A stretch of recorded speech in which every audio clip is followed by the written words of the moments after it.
Halo, ini dia tutorial cara membuat mockup di Figma. Pertama-tama, masukkan terlebih dahulu gambarnya. Kemudian, klik kanan, lalu klik Frame Selection. Selanjutnya, klik tombol Actions, lalu Plugins and Widget.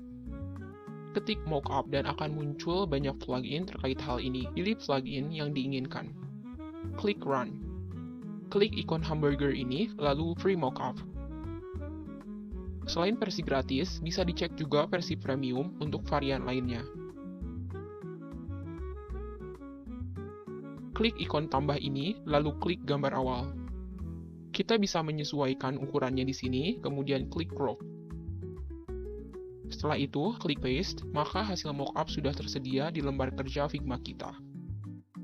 Selain itu, kita bisa langsung menyimpannya dengan menu export. Cari export pada panel samping, lalu klik ikon plus ini. Pilih kualitas dan tipe filenya, lalu pilih tombol ini. Klik save, dan bisa kita lihat file mockup berbentuk PNG sudah tersedia. Itu dia tutorial cara membuat mockup di Figma.